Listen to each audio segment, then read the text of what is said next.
The wagon wheels groaned against the frozen ruts, each jolt sending sharp pain through Josephine Hale's bruised ribs. She pressed her palm against her side, careful not to let the driver see.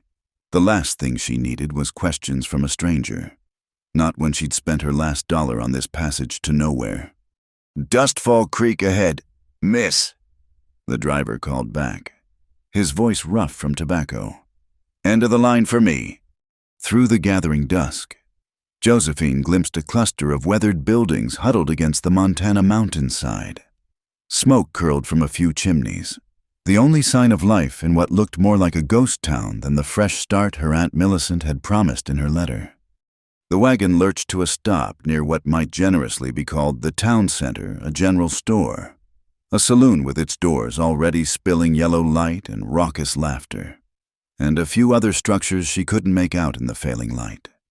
Snow had begun to fall, fat flakes that stuck to her worn traveling coat. "Thank you kindly," she murmured to the driver, gathering her single carpet bag.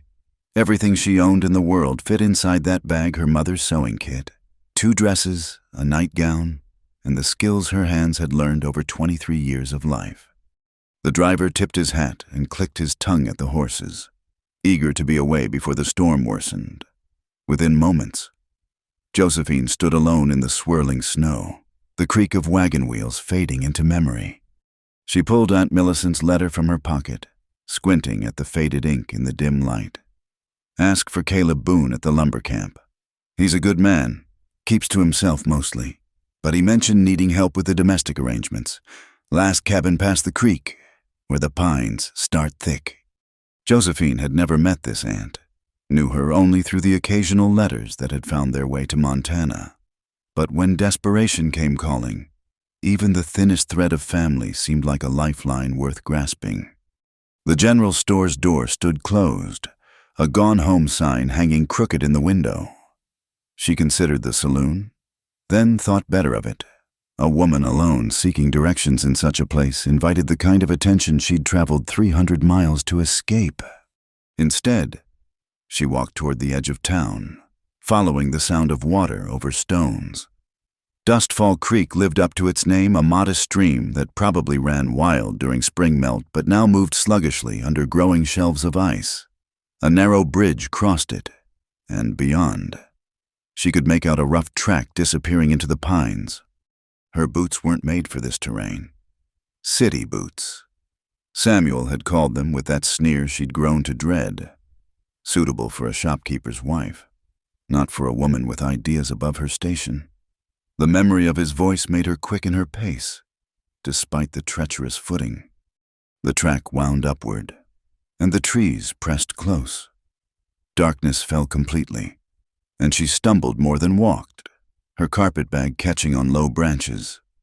Just when she thought she must have misunderstood the directions, a glimmer of light appeared through the trees. The cabin sat in a small clearing, solid and unpretentious, built from logs chinked with precision. It spoke of a craftsman's care rather than hasty construction. Light glowed from one window, and smoke rose steady from the chimney. A lean-to sheltered split wood, and she could make out the dark shapes of what might be a small stable or workshop. Josephine stood at the edge of the clearing, suddenly aware of how she must look, travel-stained, exhausted, arriving unannounced at a stranger's door as night fell. For a moment, she considered turning back, but to where she had burned every bridge behind her, left a scandal in her wake that would follow her name back to Montana forever. She crossed the clearing and climbed the 2 steps to the narrow porch. The door was solid pine, worn smooth by weather and years.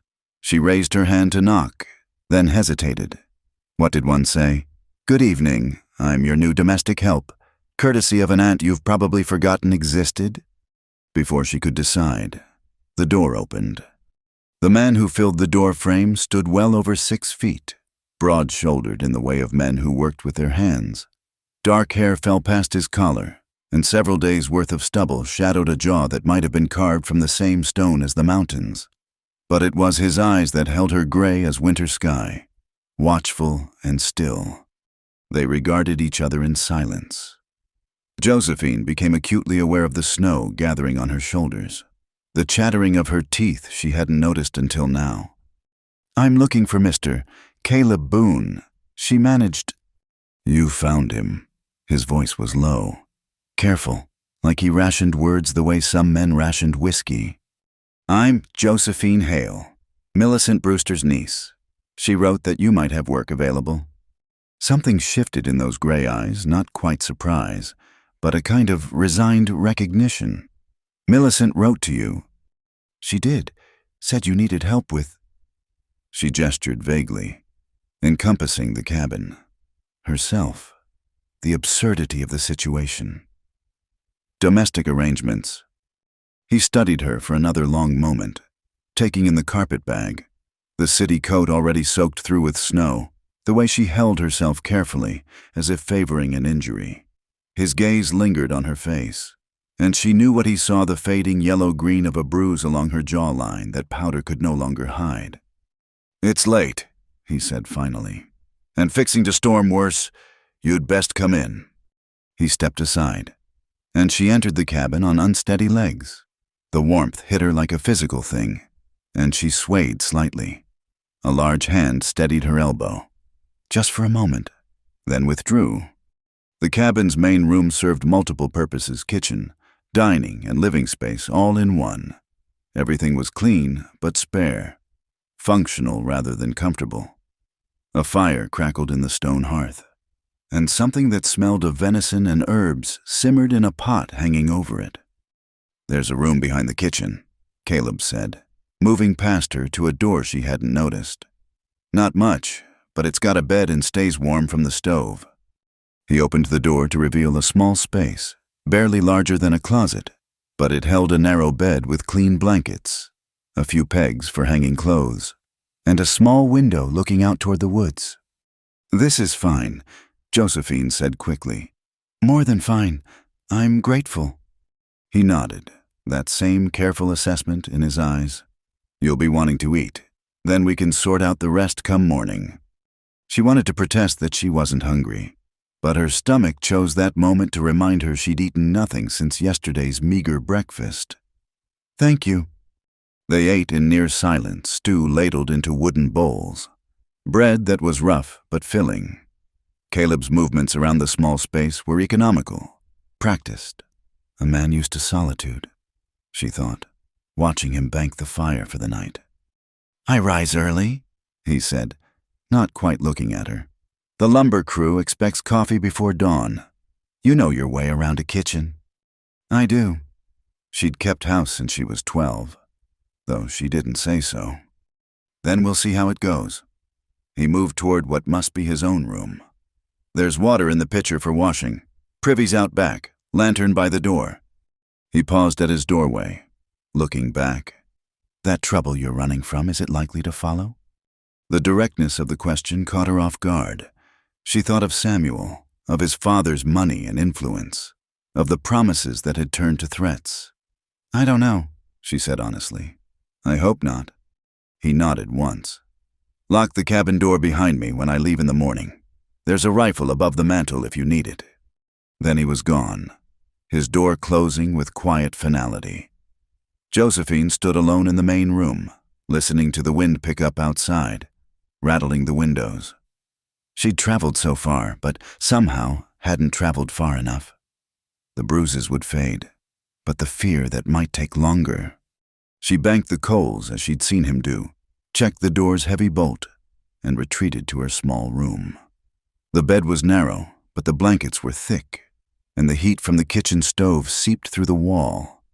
She lay fully clothed on top of the covers, too exhausted to undress, too weary to truly rest. Through her small window, she watched the snow fall harder, erasing the tracks that had led her here. By morning, it would be as if she'd never walked that path at all, a new beginning. Aunt Millicent had promised, but as Josephine closed her eyes, she wondered if anyone truly got to begin again, or if they just found new places to carry their old ghosts. The wind howled around the cabin's corners, but the walls held firm. Somewhere in the next room, She heard the creak of bed ropes as Caleb shifted in his sleep. A stranger, but one who'd offered shelter without questions, safety without conditions.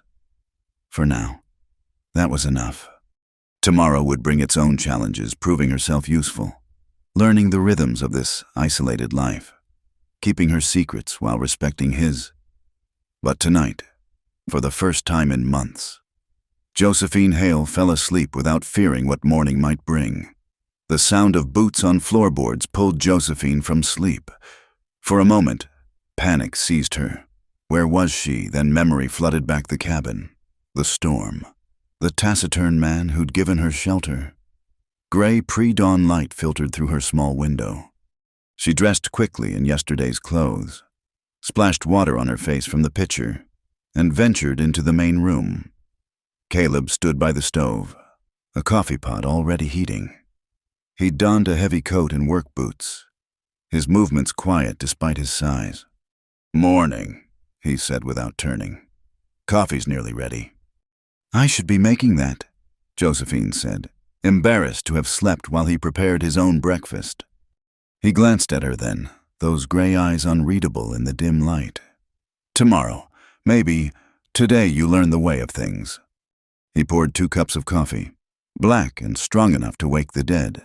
She accepted hers gratefully, wrapping cold fingers around the tin mug. They drank in silence while he sliced bread and cold venison. "The lumber crew will want hot food come noon," he said between bites. "There's beans soaking, salt pork in the larder, cornbread if you can manage it. They're not particular men, but they work hard for their meals." She nodded, mentally cataloging the supplies she'd seen. "How many?" "8, sometimes 10, depends on the day." He set his empty cup in the wash basin. "I'll be back before dark. The storm's past, but more's coming. Best to stay close to the cabin." He moved toward the door, then paused. From a high shelf, he lifted down the rifle, checked it with practiced movements, and set it on the table. "You know how to use this?" "My father taught me. Another lifetime ago, when she'd been a rancher's daughter instead of a runaway bride." "Good." He pulled on leather gloves scarred from hard use. "There's a bell outside the door. Ring it hard if there's trouble. Sound carries up to the camp." Then he was gone, the door closing firmly behind him. Josephine stood alone in the quiet cabin, steam from her coffee rising in the cold air. Through the window, she watched his tall form disappear into the trees, moving with the sure stride of a man who knew every root and stone of his path. She turned to survey her new domain. In daylight, the cabin's simplicity became more apparent. Everything had its place tools hung on pegs, dishes stacked on open shelves, supplies stored in marked containers, a bachelor's order, functional but lacking any softness. The kitchen area occupied one corner, with a wood stove newer than the rest of the cabin's furnishings. She investigated the larder, finding it well stocked with preserved goods, smoked meats, and root vegetables. Whoever Caleb Boone was, he planned ahead. She set to work. The beans had indeed been soaking navy beans in a large pot. She drained them, added fresh water, and set them to simmer with a chunk of salt pork. While those cooked, she explored further, finding cornmeal, flour, lard, and a sourdough starter that smelled properly sharp. By the time the sun climbed above the trees, she had cornbread baking and the beans bubbling fragrantly. The familiar rhythm of cooking soothed nerves still raw from her flight. This, at least, she knew how to do. A desk in the corner caught her attention. Not snooping, she told herself. Just understanding the man who'd taken her in. The surface held little a pen and ink, a leather-bound ledger, a few letters weighted down by a smooth river stone. The topmost envelope bore a return address from a law firm in Denver. She turned away, respecting his privacy as he'd respected hers. But she couldn't help noticing the photograph tucked into the mirror above the washstand. A younger Caleb stood with another man who shared his strong jaw and serious eyes. Brothers, surely. The second man's arm rested across Caleb's shoulders, both wearing the rough clothes of miners. The beans needed stirring. She tended them, added more wood to the stove, checked the cornbread. Simple tasks, but they grounded her in the present moment instead of the fearful memories that threatened to surface. At midday, she packed the food into a large basket she found near the door, the beans in a covered pot, the cornbread wrapped in clean cloth, tin plates and spoons. The path to the lumber camp was well worn, and she could hear the ring of axes before she saw the men. They worked in a clearing where several massive pines had been felled. Some men worked saws, others stripped branches. A few loaded the cleaned logs onto sledges. Caleb stood near a half-dressed tree, axe in hand, deep in conversation with an older man who gestured emphatically. One of the younger workers spotted her first. "Well, I'll be damned," he said, loud enough to draw attention. "That real food I smell?" The work stopped as men turned to stare. Josephine felt the weight of their curiosity but kept her chin up, setting the basket on a makeshift table of planks and sawhorses. "Gentlemen," she said simply, beginning to ladle beans onto plates. They needed no further invitation. The men lined up with the eagerness of boys, offering mumbled thanks as she served them. Most were young, weathered by outdoor work, respectful if curious. One or two let their gazes linger too long, but a sharp look from the older man, the camp foreman, she guessed ended that quickly. Caleb approached last, accepting his plate with a quiet nod. Their eyes met briefly, and she saw something their approval surprised before he turned away. "This is Miss Hale," he said to the assembled crew. "She'll be keeping house at my place, cooking midday meals. Any man who forgets his manners will answer to me." The quiet authority in his voice left no room for doubt. The men murmured acknowledgement and returned to their food with enthusiasm. "Good beans, miss," one called out. "Better'n Jake's ever were." Jake couldn't cook beans if his life depended on it. Another laughed. "Burned water once." She stayed long enough to collect the empty plates, accepting their thanks and compliments with small smiles. The walk back to the cabin felt different. She'd passed some test, though she wasn't sure exactly what it had been. The afternoon stretched before her. She heated water and washed the dishes, then turned her attention to the cabin itself. Not to change things, she sensed Caleb wouldn't appreciate that, but to clean what was already there. She swept floors, washed windows, beat the dust from the rag rug before the hearth. In her small room, she finally unpacked her carpet bag. Her mother's sewing kit went on the narrow shelf, her 2 dresses on the wall pegs. At the bottom of the bag, wrapped in tissue, lay the wedding dress she'd been meant to wear. White satin and seed pearls, hours of her own careful stitching. She stared at it for a long moment, then shoved it back into the bag. Some things were better left buried. As afternoon faded toward evening, she prepared a simple supper: fried potatoes, the last of the venison, biscuits from the leftover cornbread batter. She was setting the table when the door opened and Caleb entered, bringing the scent of pine sap and winter air. He stood in the doorway, taking in the swept floors, the clean windows, the meal waiting on the table. "You've been busy." "I don't take charity," she said, meeting his gaze. "You've given me shelter and work. I mean to earn both." He hung his coat on its peg, washed his hands at the basin. When he turned back, something in his expression had softened, though his voice remained neutral. "Fair enough." They ate quietly, but it was a different silence than the night before. Less wary, more companionable. He told her the crew had appreciated the meal, that tomorrow they'd be working the North Slope if she cared to bring lunch there instead. "I'll find it," she assured him. "No doubt." He pushed back from the table, carried his plate to the wash basin. "You can read and write?" The question surprised her.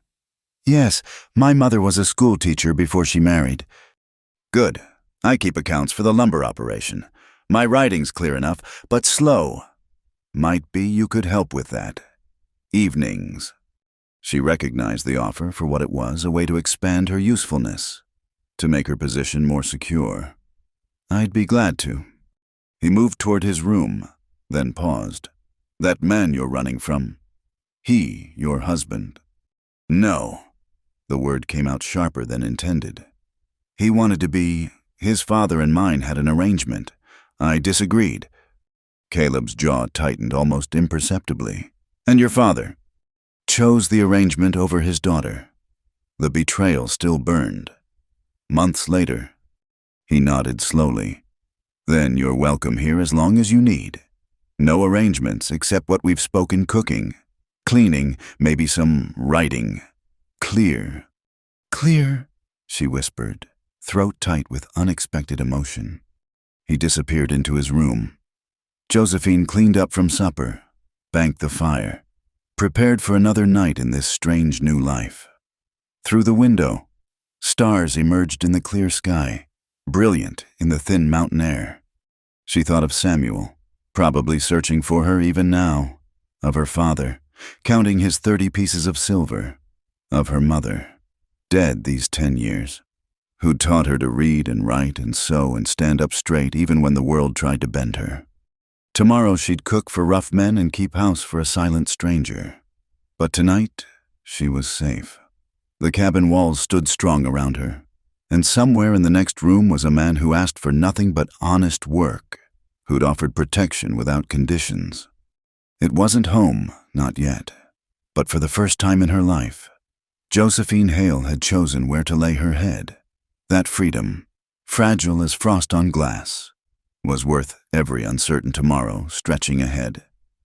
The first week passed in careful routine. Josephine rose before dawn to prepare Caleb's coffee and breakfast, watched him disappear into the forest, then set about her daily tasks.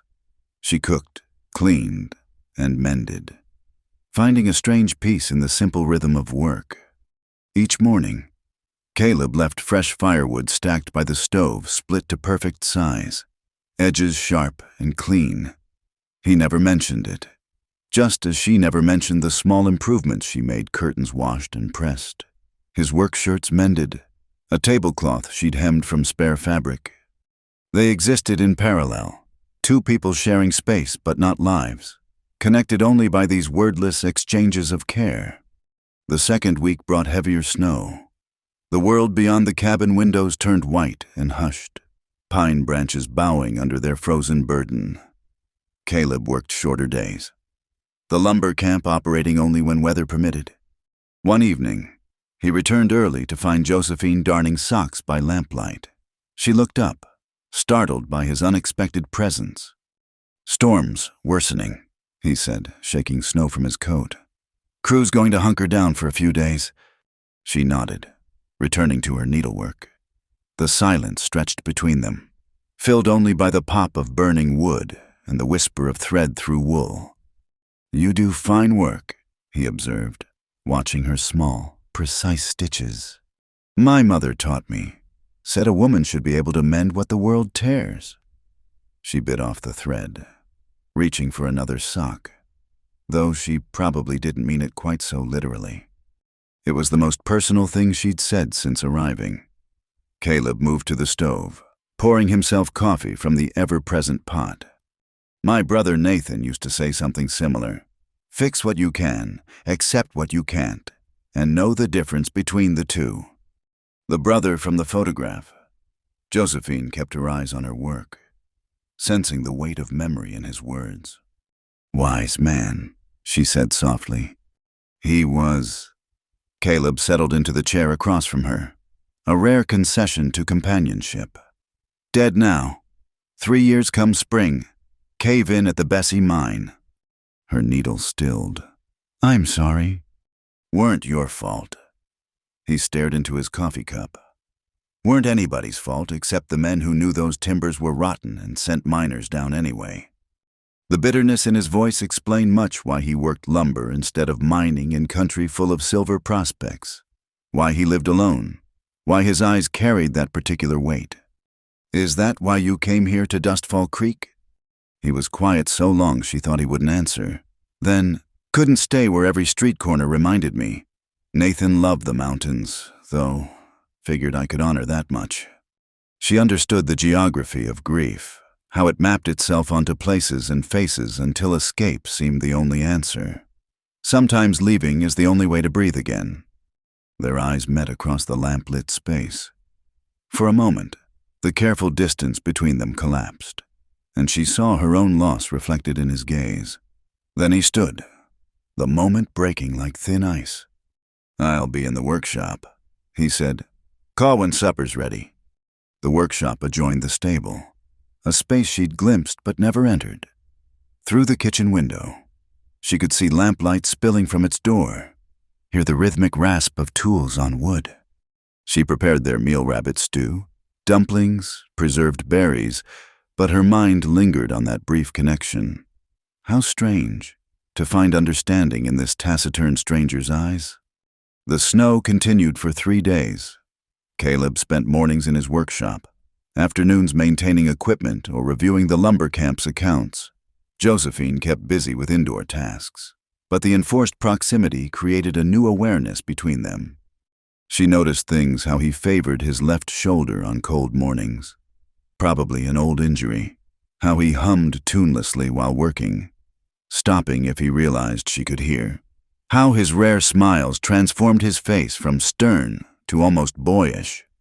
He noticed, too, she could tell, his eyes followed her movements sometimes, quickly averted if she looked up.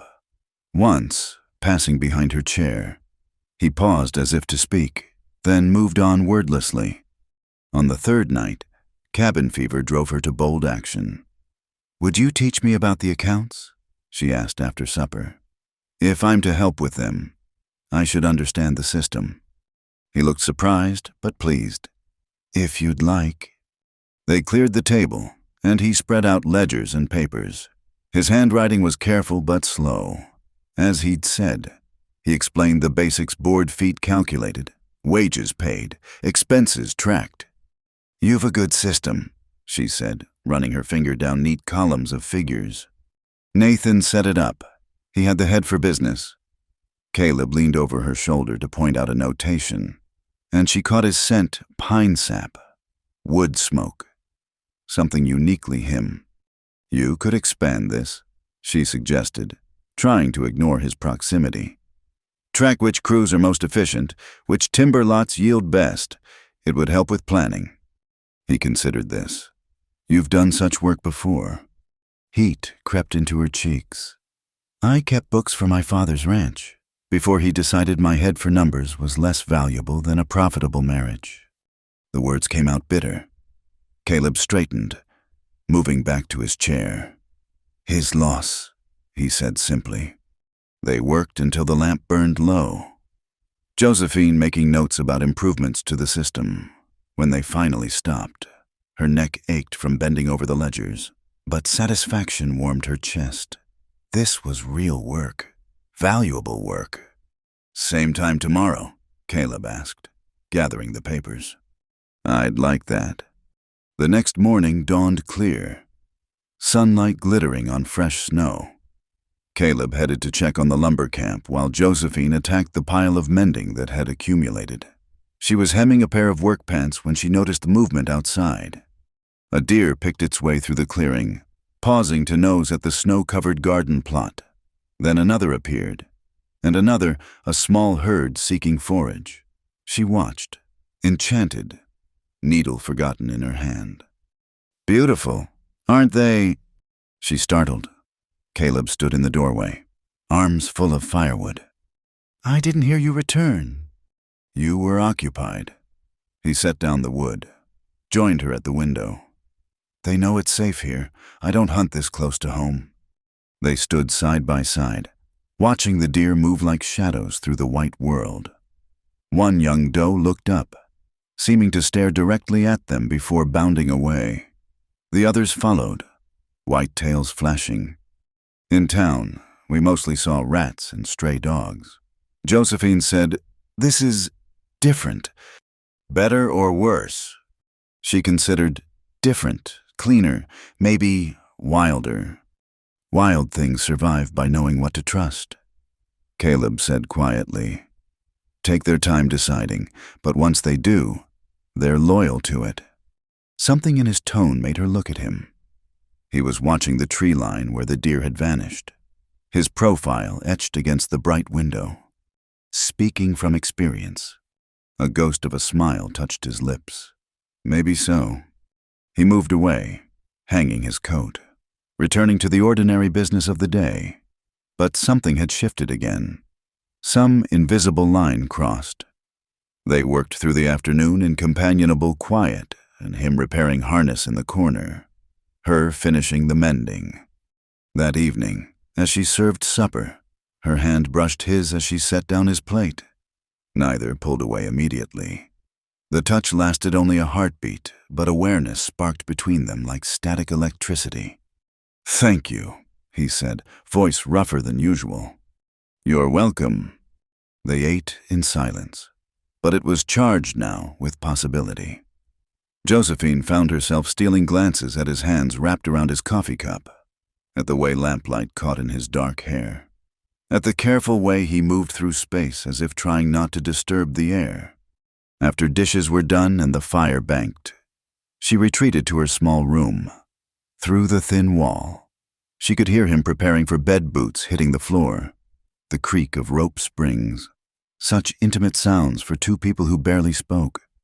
She lay in her narrow bed, pulling quilts to her chin, and thought about trust, how it grew slowly, quietly, in small gestures and smaller silences, how it felt to be safe not just from pursuit, but safe to simply exist without performance or pretense. Caleb Boone asked nothing of her but honest work, offered nothing but shelter and silence. Yet, somehow, in this snow-wrapped cabin at the edge of wilderness, she felt more seen than she ever had in a house full of people. The wind picked up outside, rattling the windows, but the walls held firm. Tomorrow would bring its own rhythms: coffee before dawn, breakfast in lamplight, the quiet exchange of care neither acknowledged aloud. For now, that was enough, more than enough.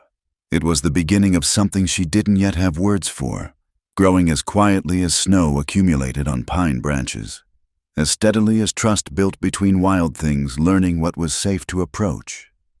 The coughing started just after midnight. Josephine woke to the sound harsh, rattling coughs that seemed to shake the thin walls between their rooms. She lay still, listening, hoping it would pass, but the coughing continued, growing worse, punctuated by ragged attempts to draw breath. She rose, wrapping her shawl around her shoulders, and knocked softly on his door. "Caleb!" No answer, just another series of violent coughs. She pushed open the door to find him sitting on the edge of his bed, shoulders hunched, one hand pressed to his chest. In the moonlight streaming through his window, she could see the sheen of fever on his face. "Just a cold," he managed between coughs. "Go back to bed." She ignored him, moving to light the lamp on his dresser.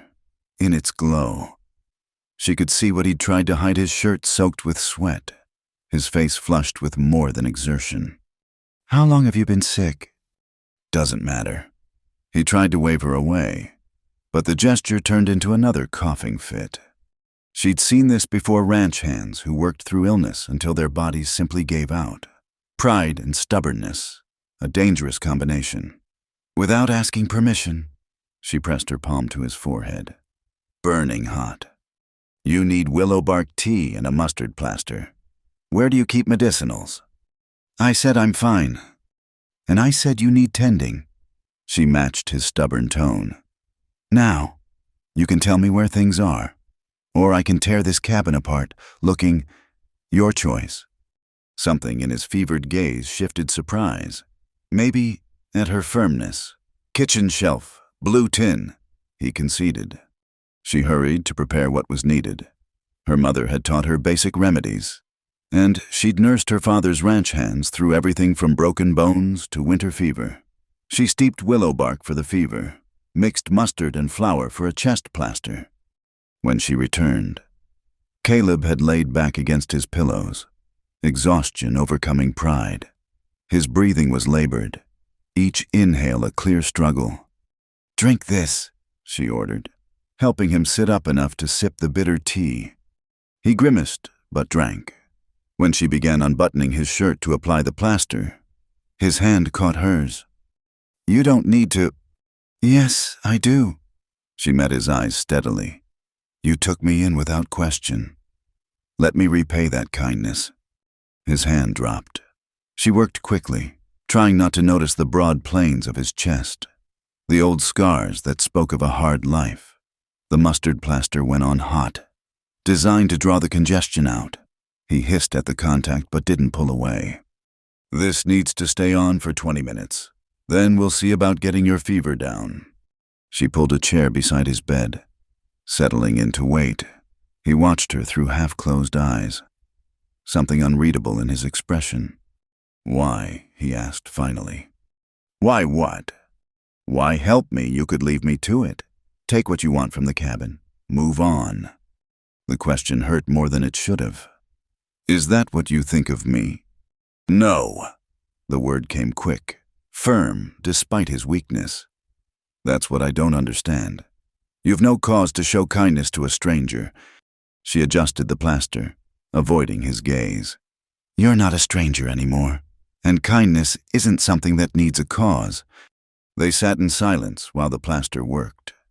She could hear his breathing ease slightly, the coughs spacing out. When 20 minutes passed, she removed the plaster and helped him into a clean shirt she found in his drawer. "Rest now. I'll check on you in a few hours." His hand caught hers as she stood to leave. Josephine, just her name, but weighted with something that made her pulse quicken. "Rest," she repeated softly, and fled to her room. But she couldn't sleep. Every cough from the next room brought her alert, listening. Finally, she gave up pretense and returned to his doorway. He was sleeping fitfully, covers kicked off, shivering despite the fever. She spent the rest of the night in that chair, replacing damp cloths on his forehead, coaxing sips of tea and water when he woke, pulling blankets back over him when he pushed them away. Sometimes he muttered in his sleep Nathan's name, warnings about weak timbers, pleas she couldn't quite understand. Dawn came gray and subdued. His fever had broken sometime in the early hours, leaving him sleeping deeply. She studied his face in the pale light, younger-looking without its usual guarded expression, vulnerable in a way that made her chest tight. When he finally woke, she was dozing in the chair. His slight movement brought her alert. "How do you feel?" "Like I've been trampled by horses." His voice was rough but clearer. "You stayed all night." It wasn't a question. She shrugged, suddenly self-conscious. The fever needed watching. He struggled to sit up, and she moved to help, adjusting pillows behind him. For a moment, they were very close enough that she could see flecks of darker gray in his eyes, feel the warmth radiating from his skin. "I should make you something to eat," she said, pulling back. "Broth, maybe." Josephine, that weight in her name again. "Thank you." She fled to the kitchen, hands trembling slightly as she prepared a simple chicken broth. What was this feeling unfurling in her chest? Not fear, she knew fear intimately. This was something else, warm and dangerous in entirely different ways. She was ladling broth into a bowl when she noticed movement through the window. Her blood turned to ice. 3 men on horseback had entered the clearing, and even from this distance, she recognized the set of the lead rider's shoulders. Samuel? Somehow, impossibly, Samuel had found her. She set down the bowl carefully, mind racing. The rifle stood in its place by the door, but what good would that do against 3 men and Caleb, weak as he was? "Company coming!" Caleb's voice from behind her made her jump. He stood in his bedroom doorway, hastily dressed, moving like each step cost him. "You shouldn't be up." "I know who it is." His eyes were on her face, reading the fear there. "Get behind me." "You can barely stand." "Behind me." The quiet command in his voice brooked no argument. The knock came hard and demanding. Caleb moved to the door, Josephine a step behind. When he opened it, he filled the door frame completely. one hand resting on the jamb in a way that looked casual but effectively blocked entry. "Gentlemen," he said evenly, "something I can do for you." Samuel sat his horse like a man who owned the world, his pale eyes scanning what he could see of the cabin's interior. "I'm looking for someone, a woman, about so tall, brown hair, goes by Josephine." "Lots of folks pass through Dustfall Creek," Caleb replied. "Can't say I keep track." "She's my fiancée," Samuel continued, his voice carrying that particular mix of charm and threat she remembered too well. "Ran off in a fit of female hysteria. Her father's worried sick." "That's so." Caleb's tone remained neutral.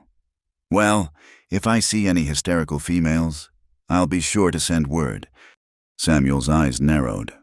Behind him, his two companions shifted restlessly. "Mind if we look around? She might be hiding somewhere, scared and confused." "I do mind, actually." Caleb straightened, and despite his illness, his presence seemed to expand. "This is my property. You're welcome to water your horses at the creek, but that's the extent of my hospitality."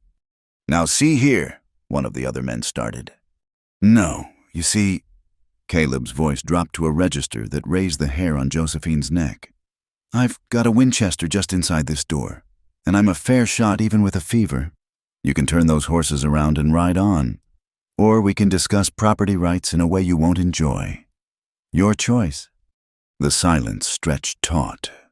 Josephine pressed herself against the wall, heart hammering. Through the gap by the doorframe, she could see Samuel's face, the barely controlled fury, the calculating look that meant violence was being weighed against consequences. Finally, Samuel smiled, cold as winter wind. "No need for unpleasantness. We'll move along." He touched his hat brim mockingly. "But I'll be around. Small territory, Dustfall Creek. People talk." They wheeled their horses and rode off, but Josephine could feel Samuel's eyes lingering on the cabin until the trees swallowed them. Caleb closed the door and turned to her. Whatever strength had carried him through the confrontation drained away. He swayed, and she caught him, struggling under his weight. "Bed," she ordered. "Now." This time he didn't argue. She helped him back to his room, fury and fear warring in her chest. "I'm sorry," she said once he was settled. "I've brought trouble to your door. I should leave." "No." The single word stopped her cold. "He's not your fiancé," Caleb said. It wasn't a question. "No, never. My father promised him, but I never agreed." The words tumbled out. "When I refused, Samuel, he made his displeasure known, said a firm hand would teach me proper wifely obedience." Caleb's jaw tightened. His hand moved slightly on the quilt, and she realized he was reaching for hers. She let him take it, his grip gentle but solid. "You'll stay," he said quietly. "That's not a man who takes no for an answer. He'll be back with more men or different tactics. Better you're here where I can—" He stopped, coughing. "Where you can barely stand," she finished. "I won't have you hurt because of me." His thumb brushed across her knuckles, the touch sending sparks up her arm. "Been a long time since anyone worried about me getting hurt. Forgotten how it feels." Their eyes met and held. Something shifted in that moment, a recognition, an acknowledgement of whatever had been building between them in small gestures and loaded silences. "Caleb," she whispered. "Stay," he said again. "Not because you need protection, because I—" Another cough interrupted. "Because the cabin's too quiet without you." She squeezed his hand, unable to speak past the tightness in her throat. They remained that way, hands linked, words unnecessary until his eyes drifted closed and exhaustion claimed him again. But she didn't let go. Not yet. Samuel would be back. She knew. The peaceful interlude was ending, but for this moment, in this room where she'd kept vigil through the night, she allowed herself to feel what she'd been denying. Somewhere between the first cup of coffee and this gentle grip on her hand, Caleb Boone had become more than shelter from the storm. and that terrified her more than any threat Samuel could make. The days following Samuel's visit passed in watchful tension. Caleb recovered slowly, stubbornly trying to return to work before his strength allowed. Josephine found herself hovering, quick to steady him when he swayed, quicker still to scold when he pushed too hard. "You're worse than a mother hen," he grumbled one morning, catching himself against the doorframe. "And you're more stubborn than a Missouri mule," she shot back, guiding him to a chair. "The lumber camp won't collapse without you for another day." But beneath their bickering lay an unspoken truth they were both waiting. Samuel Wright didn't make idle threats. The fourth night after his visit, they sat by the fire as had become their custom. Josephine worked on mending while Caleb sketched design plans for a new sawmill blade. The domestic peace felt fragile as spun glass. "Tell me about her," Josephine said suddenly. Caleb looked up from his sketches. "Who?" "The woman who taught you to be so careful with people." His pencil stilled. For a moment, she thought he wouldn't answer. Then, "Margaret, Nathan's girl, before she was mine." The words came slowly, like water through frozen ground.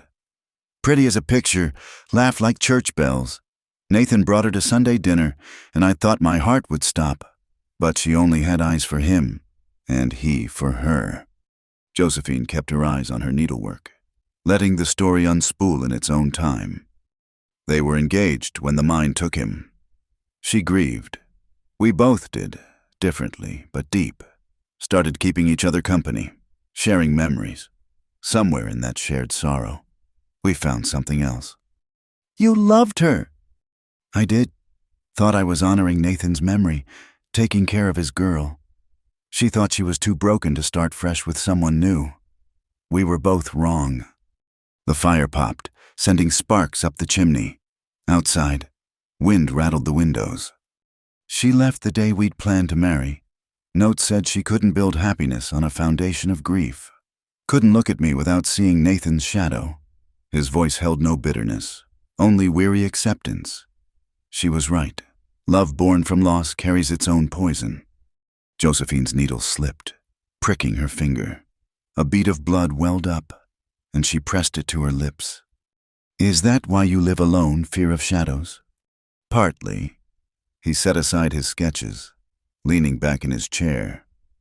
"Also learned I'm not much good at reading people's hearts. Better to keep my own counsel than misunderstand again." She wanted to tell him he was wrong, that his heart read truer than he knew. The words tangled on her tongue, too revealing. Instead, she asked, "Where is she now?"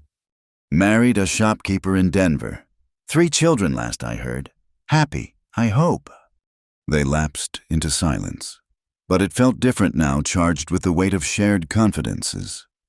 Josephine thought of her own shadows. The bruises faded but not forgotten. The fear that still caught her sometimes when a man moved too quickly. "My mother died when I was 13, she offered quietly. "Consumption. Took 2 years, watching her fade like morning frost. Father never quite forgave her for leaving. I think started planning my life like I was livestock to be traded. Good marriage, good profit, good riddance." "But you had other plans." "I had dreams," she smiled ruefully. "Thought I could run my own shop, make beautiful things for people. Foolish, maybe." "Not foolish." His voice carried quiet conviction. "Different. Some folks can't abide different." Their eyes met across the firelit space. In his gaze, she saw understanding, not pity, not dismissal, but recognition of a kindred spirit who'd chosen the harder path. A log shifted in the fireplace, breaking the moment. Caleb stood, moving to bank the coals for the night. His movements were steadier now, strength returning day by day. "Thank you," Josephine said softly, "for telling me." He paused at his bedroom door. "Thank you for asking. Been a long time since anyone cared to know."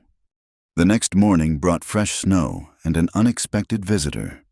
Josephine was kneading bread when she heard horses approaching. Her heart seized, but Caleb, watching through the window, relaxed. "It's Martha Willoughby," he said. "Lives down the creek a ways." The woman who entered was somewhere past 60, with silver hair pinned in a practical bun and eyes that missed nothing. She carried a covered basket and an air of determined hospitality. "Caleb Boone," she announced. "You've been hiding a treasure and think we wouldn't notice." Her gaze fixed on Josephine with friendly curiosity. "Martha Willoughby. Dear widow these past 10 years and terrible gossip these past 60. You must be the young woman Samuel Wright's been asking after." Josephine's hands stilled in the dough.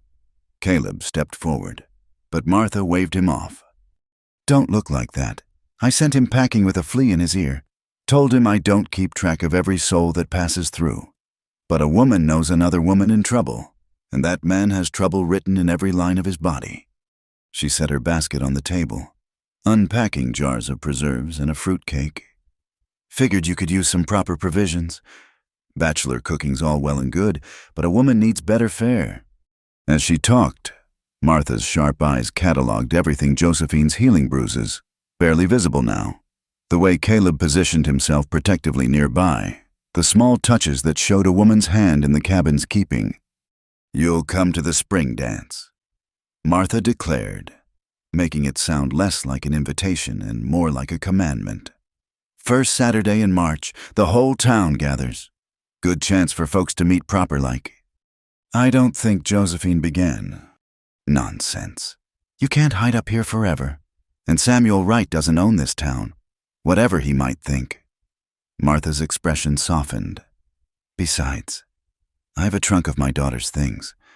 She's in San Francisco now, married well. The dresses are just gathering dust." She patted Josephine's flower-covered hand. "You come by next week. We'll see what fits. And bring your mending. These old eyes could use the company." After she left in a whirlwind of chatter and kindness, the cabin felt oddly empty. "She means well," Caleb said, seeming to read Josephine's apprehension. "A dance seems exposed." "Maybe, but Martha's right about one thing: hiding gives him power. Showing up, standing tall, that takes it back." Josephine shaped the dough into loaves. Considering, "Would you go to the dance?" "Haven't in years." He paused. "But I would, if you wanted." The offer hung between them, weighted with possibility. A public appearance, together. What would people think? What would Samuel do? "I'll consider it," she said finally. That evening, as they worked on the account books together, Josephine found herself stealing glances at Caleb's profile in the lamplight. He'd shared his shadows with her, trusted her with old pain. She wanted to reciprocate, to explain the bruises he'd never asked about, the fear that made her jump at unexpected sounds. "Samuel hit me," she said abruptly. "The night I refused him the third time, said he was tired of my games, that a wife needed to learn her place early." Caleb's pencil snapped between his fingers. He set the pieces aside carefully, his movements very controlled. "My father held me while Samuel explained how things would be," she continued, the words flowing now like pus from a lanced wound. "Said it was for my own good. That willfulness in a woman led to misery. That night, I packed what I could carry and ran." "Good," Caleb said, voice rough. "Good you ran." "Was it? I left behind everything I knew, everyone I cared about. Sometimes I wonder if I should have stayed, found a way to—" "No." He turned to face her fully, his eyes fierce. "Whatever you're about to say, endure it. Change him. Make it work. No. A man who raises his hand once will do it again. You saved your own life." Tears she hadn't expected burned her eyes. "Then why do I feel like a coward?" "Because they taught you to doubt yourself, to think your safety mattered less than their comfort." His hand covered hers on the table. "You're the bravest woman I know, Josephine Hale. Don't let anyone, including yourself, tell you different." She turned her hand palm up, lacing their fingers together. His hand was calloused, warm, steady, everything Samuel's had never been. "The dance," she said softly. "I'll go if you will." His fingers tightened around hers. "Then we'll go." Outside, snow began to fall again, soft as whispered promises. But inside the cabin, in the circle of lamplight, two damaged souls sat hand in hand, finding courage in the simple act of being seen and accepted. The spring dance loomed ahead like a test neither had asked for. But for tonight, this was enough: the warmth of the fire, the quiet understanding, the gentle pressure of fingers intertwined. They'd faced shadows and shared truths. Whatever came next, they wouldn't face it alone. The week before the spring dance, Josephine visited Martha Willoughby as promised. The older woman's cabin sat cheerfully beside the creek, smoke curling from its chimney like a welcoming hand. Martha greeted her with flower-dusted arms and a conspirator's smile. "There you are, come in. Come in, I've laid out some possibilities." The spare bedroom held a treasure trove of dresses in jewel tones spread across the bed. Shoes lined neat as soldiers. Delicate gloves and ribbons arranged on the dresser. "My Catherine loved her finery," Martha said wistfully. "Tall like you, too. Try this one." The dress was gray pearl silk, modest but elegant, with small buttons down the back and lace at the collar and cuffs. When Josephine emerged from behind the screen, Martha clasped her hands together. "Oh my, yes, that's the one. Brings out your eyes something wonderful." Josephine turned to the mirror and barely recognized herself. The woman looking back seemed confident, refined nothing like the frightened girl who'd fled Montana in a torn traveling dress. "I can't accept this," she said softly. "It's too fine." "Nonsense. Dresses are meant to be worn, not mourned." Martha began adjusting the hem with practiced fingers. "Besides, you'll be doing me a favor. That Samuel Wright needs to see what he's lost: a lady with spine enough to stand tall." As Martha pinned and tucked, she chattered about town news, but her sharp eyes missed nothing. "That Caleb Boone's a good man," she said casually. "Tragedy hardened him some, but not mean-hard, just careful." It's not like that," Josephine protested. Martha's tone held gentle disbelief. "Well, whatever it's not like, he's been different since you came. Tom at the lumber camp says he actually smiled last week, near gave the boys apoplexy." They spent the afternoon together, Martha sharing town gossip and hard-won wisdom in equal measure. When Josephine left, she carried not just the carefully wrapped dress, but also a sense of unexpected alliance. The night of the dance arrived crisp and clear. Josephine dressed carefully, her fingers trembling with the buttons. She'd pinned her hair in a simple chignon, leaving a few tendrils to soften the effect. When she emerged from her room, Caleb was waiting by the door. He'd transformed himself as well, clean-shaven, wearing a black suit that had seen better days but fit his broad frame well. His hair was combed neat, still damp at the edges. They stared at each other for a moment, mutual surprise rendering them speechless. "You look—" he cleared his throat. "That color suits you." "Thank you. You clean up well yourself." A ghost of a smile touched his lips. "Martha's doing. I expect that woman could organize the devil himself into Sunday clothes." The ride to town felt both endless and too brief. Josephine sat beside Caleb on the wagon seat, aware of every bump that brought their shoulders together, every shift that made their knees touch. Neither spoke, but the silence hummed with anticipation. The town hall blazed with lanterns, music and laughter spilling into the night. Wagons and horses filled the yard, and people streamed toward the doors in their finest clothes. Josephine's courage faltered.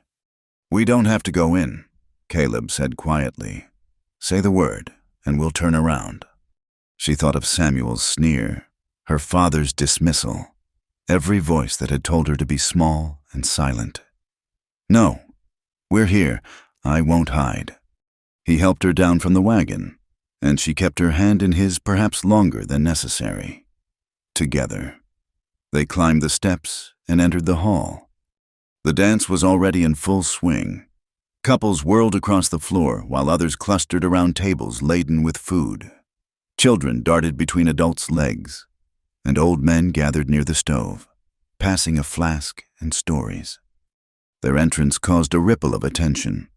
Conversations paused, heads turned. Josephine felt exposed as a rabbit in an open field, but Caleb's solid presence beside her kept her spine straight. "There you are." Martha appeared like a benevolent whirlwind, linking her arm through Josephine's. "Come meet the ladies.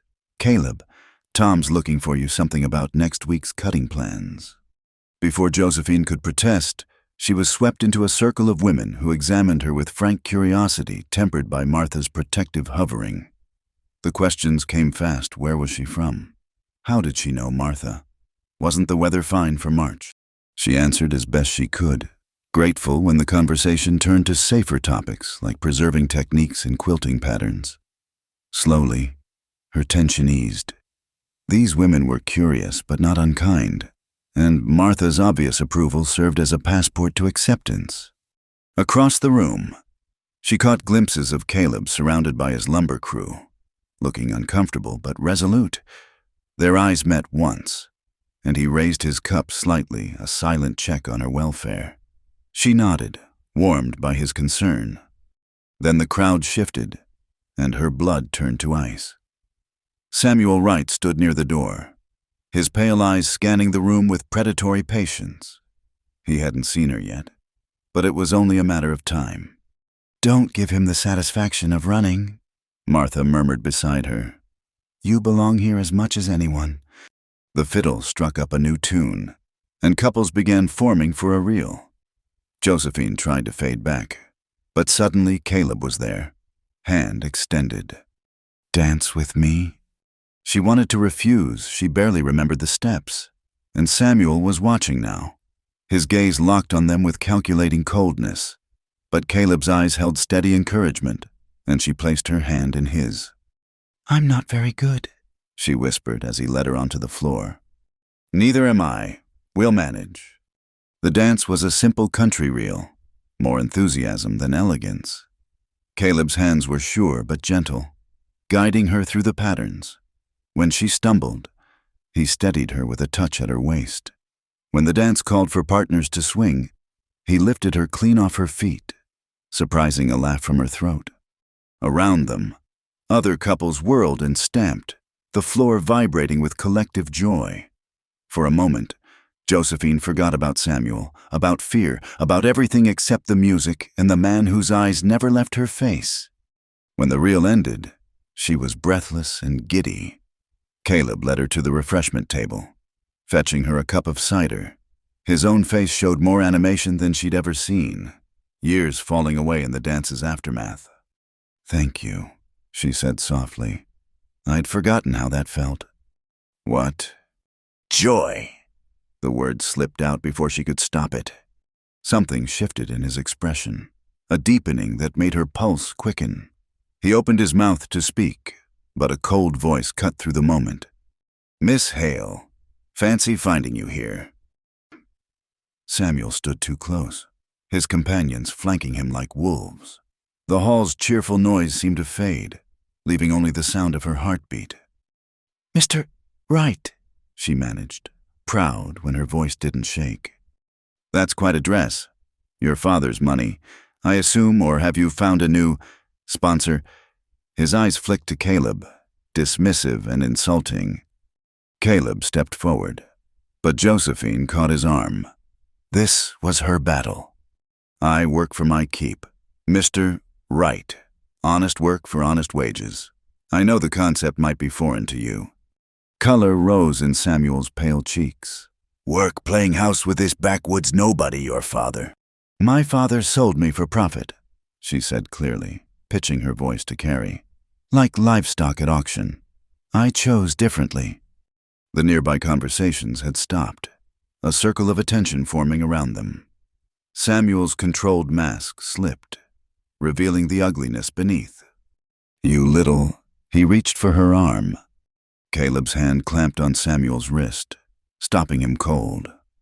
"Touch her and lose the hand," he said quietly. Your choice. For a moment, violence trembled in the air. Then Tom and several other lumber workers stepped closer, their message clear. Samuel yanked his hand free, smoothing his coat with sharp gestures. "This isn't over," he hissed at Josephine. "Your father has rights, legal rights." "Then let him come himself to claim them," she replied. "Though I suspect he's already spent whatever you paid him." Samuel's face contorted, but he was outnumbered and knew it. With a final venomous look, he stalked out, his companions trailing. The hall stayed quiet for a heartbeat. Then Martha's voice rang out. "Well, all that drama's made me thirsty. Musicians, how about a waltz, something sweet to clear the air?" Slowly, normalcy returned. The fiddle took up a gentle tune, couples reforming on the floor. Josephine found herself trembling, adrenaline leaving her weak. "Come on," Caleb murmured, leading her toward the door. "Fresh air will help." Outside, the night was crisp and star-filled. They stood on the empty porch, breathing clouds in the cold air. Josephine wrapped her arms around herself, the silk dress insufficient against the chill. Caleb shrugged out of his coat, draping it around her shoulders. The warmth and scent of him enveloped her, and something inside her chest cracked open. "You were magnificent," he said softly. "Standing up to him like that?" "I was terrified." "Courage isn't the absence of fear, it's acting despite it." His hand found hers in the darkness. "I'm proud to know you, Josephine Hale." The words undid her. Tears came then for the girl she'd been, the fear she'd carried, the unexpected haven she'd found with this quiet man. He gathered her close, and she pressed her face against his shirt front, feeling truly safe for the first time in memory. "It's not over," she whispered. "He'll keep coming. Then we'll keep standing against him, together." She lifted her head to look at him. In the light spilling from the hall windows, his face was serious but tender, resolved but gentle. Before she could lose her nerve, she rose on her toes and pressed her lips to his. The kiss was brief, barely more than a touch, but it sealed something between them more surely than any words could. When she pulled back, his eyes were wide with wonder. "Josephine, I know it's too soon. I know I'm still running, still broken. But Caleb, you make me feel brave. You make me feel possible again." His hands came up to frame her face, thumbs brushing away the last of her tears. "You're not broken. You're the strongest soul I've ever met, and you make me remember why morning's worth meeting." From inside the hall came the sound of laughter and music, life continuing in its endless dance. But here on the porch, in their circle of two, the world had shifted into a new pattern, one that included hope alongside the fear, future alongside the past, and the terrifying, wonderful possibility of love built not on tragedy, but on choice. The days following the dance passed in a strange suspension, as if the world held its breath. Josephine and Caleb moved around each other with new awareness, hands brushing as they passed dishes, eyes meeting across the cabin with unspoken understanding. Neither mentioned the kiss, but it lived between them, coloring every ordinary moment. A week later, Martha appeared at their door with determination written in every line of her weathered face.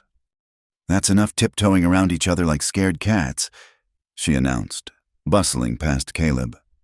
"Josephine, we're going to town. You need supplies, and I need company." Josephine glanced at Caleb, who shrugged slightly. Martha in this mood was a force of nature best not resisted. The trip to town should have been pleasant. Spring had arrived in earnest, painting the meadows with wildflowers and filling the air with bird song. But as they reached the main street, Josephine noticed the looks, some sympathetic, others calculating, a few openly hostile. "What's happened?" she asked Martha quietly. The older woman's mouth tightened. "Samuel Wright's been busy, spreading tales about you living in sin with Caleb, saying you're a runaway wife who abandoned her lawful husband." Heat flooded Josephine's cheeks. but that's not we haven't. Truth never stopped a good gossip, Martha said grimly. Come on. Best way to fight whispers is to hold your head high. They entered the general store, where conversation stopped abruptly. Mrs. Henderson, the proprietor's wife, looked torn between curiosity and disapproval. Mrs. Willoughby, she said coolly, pointedly not acknowledging Josephine. Clara Henderson. Martha's voice could have frosted windows. I'll need 10 pounds of flour, 5 of sugar, and whatever sense you've misplaced believing Samuel Wright's poison. As Martha conducted her business with aggressive efficiency, Josephine drifted toward the fabric display, trying to make herself invisible. She was examining a bolt of blue calico when she heard footsteps behind her.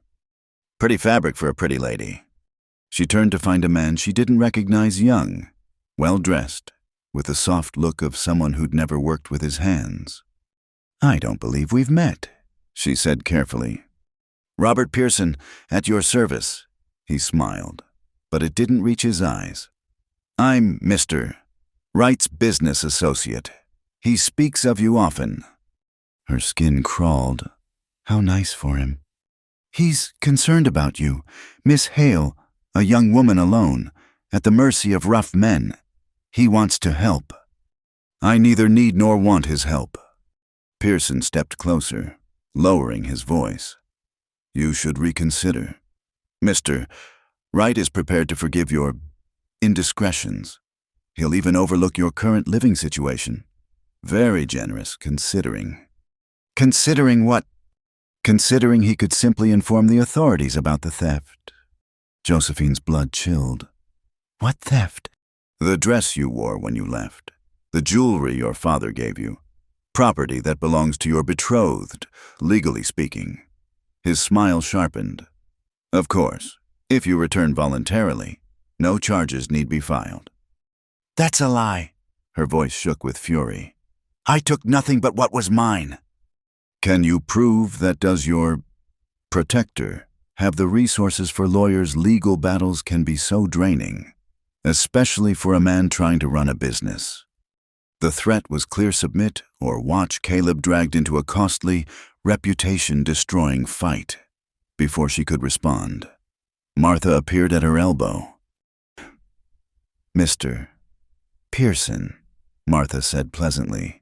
How's your mother still suffering from that embarrassing rash, the one she got from her Tuesday afternoon visits to the Riverside Hotel? Pearson's face went white, then red. I don't know what you mean. Don't you? How forgetful. Well, do give her my regards, and tell Samuel Wright that if he wants to threaten young women, he should send someone with less to lose. Martha's smile was sharp as a blade. Come, Josephine, we're finished here. They left the store in charged silence. Once they were back in the wagon, Josephine let out a shaky breath. How did you know about his mother? Martha snorted. I didn't, but every man has a mother, and most have secrets. A confident guess usually hits something. Despite her fear, Josephine found herself laughing. You're terrifying. Good. Now, we need to talk serious. Samuel's escalating. That means he's desperate or confident. Either way, you need to be careful. When they returned to the cabin, Caleb took one look at their faces and set down his axe. What happened? Josephine relayed the encounter, watching his expression darken with each word. When she finished, he was silent for a long moment. Pack your things, he said finally. Her heart plummeted. You want me to leave? What, no. He looked startled. We're going to town, to see Judge Morrison. Caleb, you've been living honest, working honest. Nothing improper has passed between us. A faint color touched his cheeks. Not beyond what happened at the dance. It's time to make that clear, legal-like. Martha clapped her hands. Finally, someone with sense. Judge Morrison's a fair man. He'll see through Samuel's lies. Within an hour, they were back in town, standing before Judge Morrison's house. The judge himself answered, a tall, stern man with kind eyes behind wire spectacles. "Caleb Boone," he said warmly. "Haven't seen you in town this much in years, and this must be Miss Hale." They sat in his study while Josephine told her story, the forced engagement, the violence, her flight. Judge Morrison took notes, asking occasional questions. When she finished, he leaned back, fingers steepled. "Miss Hale, I need to be clear. Without witnesses to the assault, it's your word against Mr. Wright's. However, the fact that you fled with nothing but personal belongings suggests genuine fear rather than criminal intent." "She's been working for me," Caleb interjected. "Fair wages for fair work. Everything proper."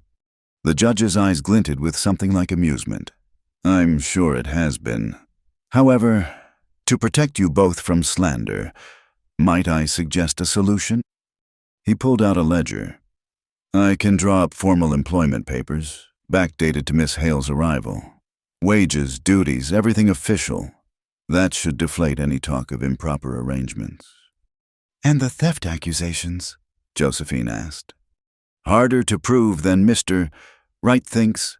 A woman's clothes and small jewelry are considered personal property, not subject to a betrothal that was never formalized legally." He paused. "Do you have any documentation of the engagement? A contract? Announcement? Anything signed?" "No, it was all verbal between our fathers." "Then, legally, you were never engaged, Mr. Wright has no claim on you or your possessions." Relief made her knees weak. Beside her, Caleb's tension eased visibly. "There is one more thing." Judge Morrison continued. "Mr. Right comes from money and influence. Legal right and social power don't always align. You should be prepared for continued harassment." "We'll handle it," Caleb said firmly. The judge prepared the employment documents while they waited. When they were ready, both Josephine and Caleb signed, making their arrangement official in the eyes of the law. As they prepared to leave, Judge Morrison pulled Caleb aside. Josephine caught fragments of their low conversation. "Good woman. Second chances. Don't waste time." Caleb's ears were red when he rejoined her, but his expression was thoughtful. The ride home was quiet.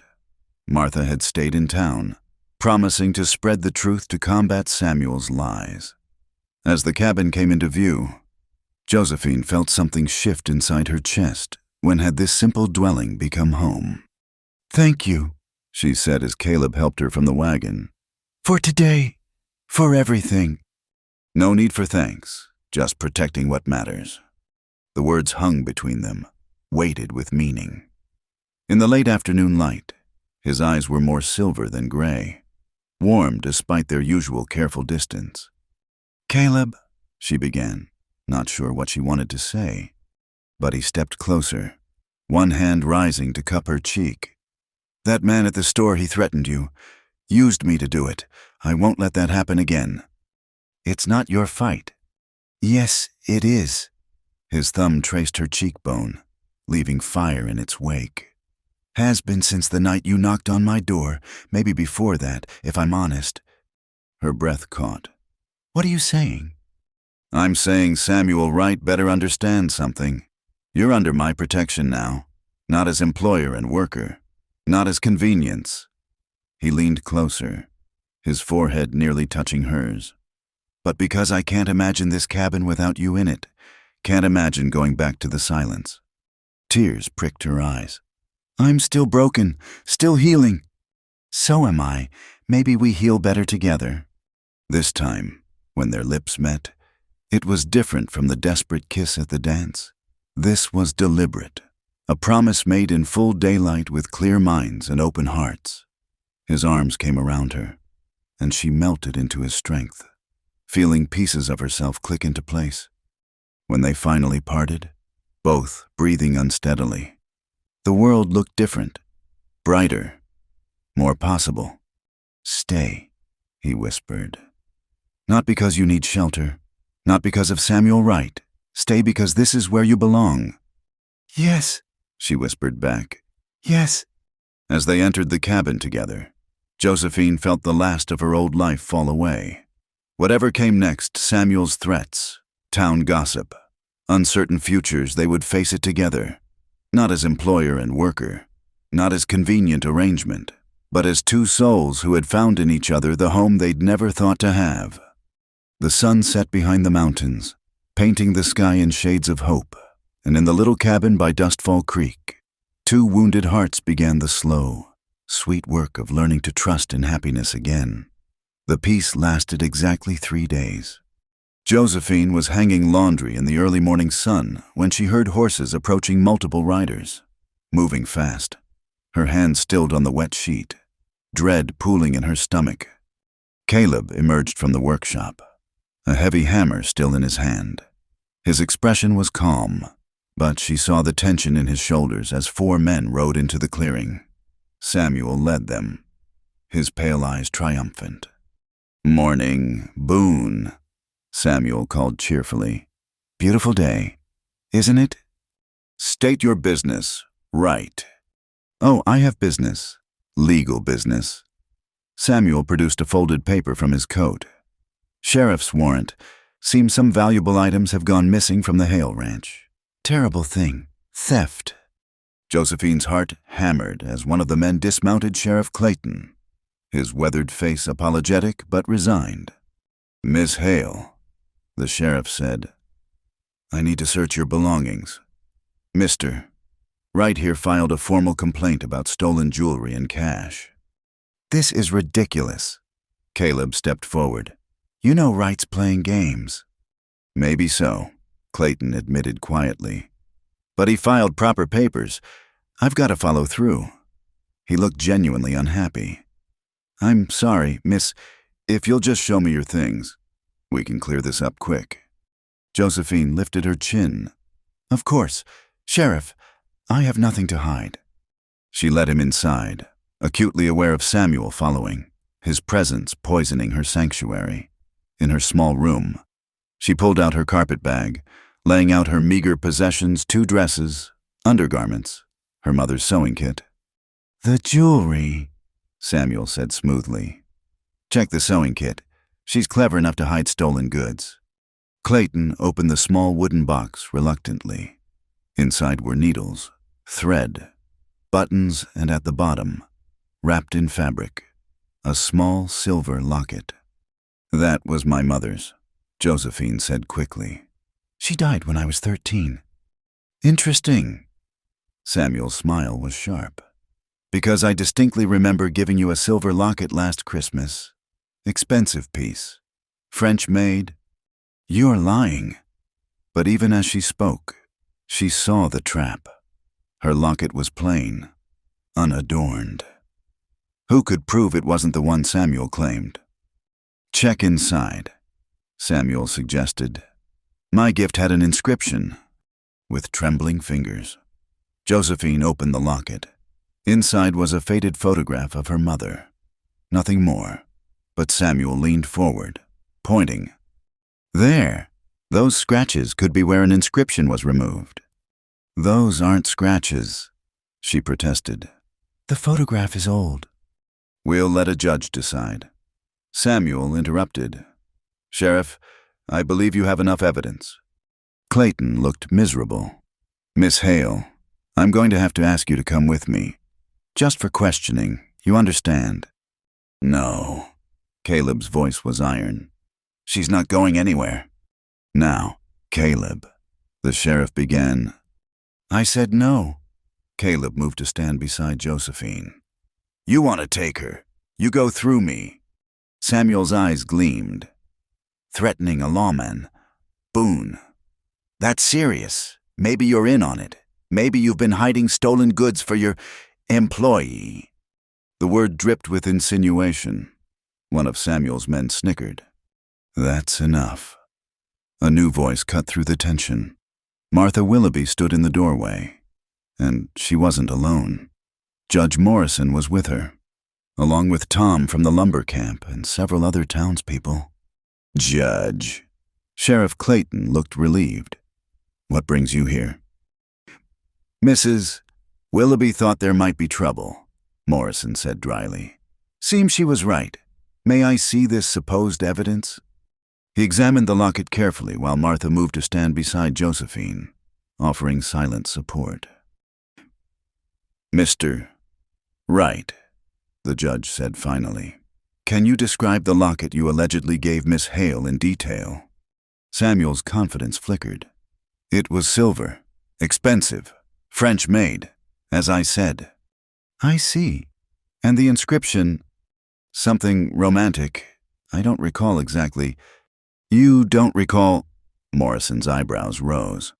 You gave an expensive gift with a romantic inscription, but can't remember what it said. It was months ago. Yet you remember it was French-made. The judge held up the locket. This is American silver. Mr. Wright, the maker's mark is quite clear. James Perry of Boston. Been making lockets for 30 years. Samuel's face darkened. She could have changed it. Additionally, Morrison continued, I have here a letter from Mrs. Millicent Brewster, Miss Hale's aunt. She describes her late sister's locket in detail, including the Perry maker's mark and the photograph inside. Would you like me to read it? The silence stretched taut. Samuel's companions shifted uneasily, sensing the tide turning. This appears to be harassment. Sheriff, Judge Morrison said calmly. False accusations designed to intimidate. I trust you'll note that in your report. Clayton nodded, looking relieved. Yes, sir. My apologies. Miss Hale, clearly a misunderstanding. A misunderstanding? Caleb's voice was dangerous. This man has threatened her, spread lies, now tried to have her arrested on false charges. When does it stop? Samuel's mask finally cracked completely. When she comes to her senses, she belongs to me. Her father promised. Her father has no say anymore, Martha interrupted. Show him, dear. Josephine looked confused, but Martha nodded encouragingly, with shaking hands. Josephine pulled out another paper from her sewing kit, one she'd nearly forgotten. My mother's will, she explained. She left me a small inheritance to be claimed when I turned 21 or married. It wasn't much, so father never mentioned it, but I claimed it before I left. Legally, I'm financially independent. Samuel went very still. You're lying. Judge Morrison took the document, scanning it quickly. Properly witnessed and filed, Miss Hale has been legally independent for 2 years. He smiled thinly. Which means any promises her father made regarding her marriage are null and void. No! Samuel's fists clenched. She's mine. I paid. He stopped abruptly, but the damage was done. You paid, Sheriff Clayton's voice sharpened. Paid who for what? Nothing. I misspoke. I think we're done here, Judge Morrison said firmly. Mr. Wright, I suggest you return to wherever you came from. Any further harassment of Miss Hale will result in legal consequences. Samuel stood frozen for a moment, rage and disbelief warring on his face. Then he smiled, a cold, vicious expression that made Josephine step closer to Caleb. This isn't over, he said softly. You think you've won. You have no idea what I'm capable of. Is that a threat? Caleb asked quietly. Because there are plenty of witnesses. Samuel's jaw worked. Without another word, he stalked out, his men following. The sound of departing hoofbeats had never been more welcome. Sheriff Clayton tipped his hat.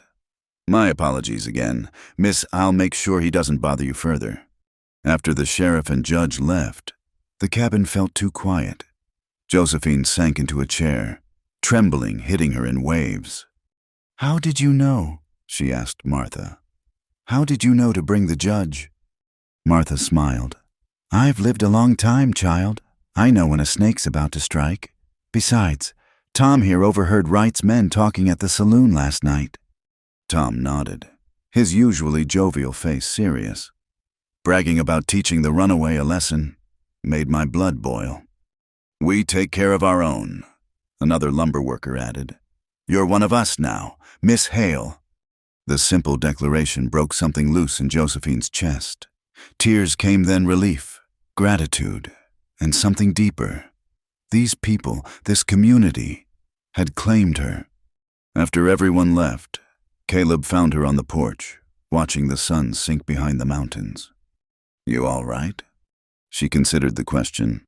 "He won't stop. You heard him." "Maybe not." Caleb sat beside her. "But he's shown his hand now. False accusations, admitted to paying for you like property. He's got no legal ground left." "Men like Samuel don't need legal ground. They make their own rules." Caleb was quiet for a moment. "Then we'll be ready. The boys are already planning to post watches. Martha's organizing the women. You're not facing him alone anymore." She looked at him, this quiet man who'd offered shelter without question, who'd stood between her and danger without hesitation. "Why?" she asked softly. "Why do all this for me?" He turned to face her fully. In the fading light, his eyes were almost black, intense with emotion.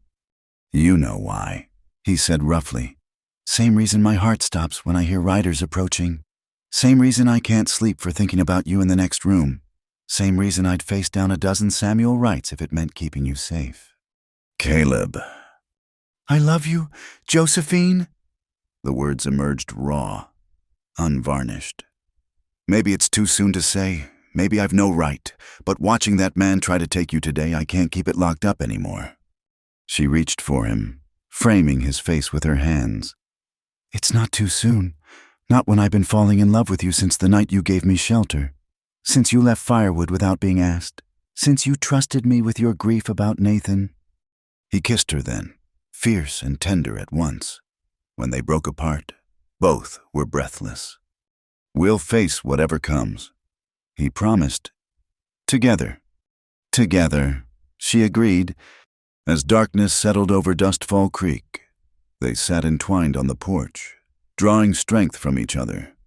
Samuel Wright might return, bringing whatever storm he could muster, but he would find them ready, not just two people, but a community. Not just fear, but love.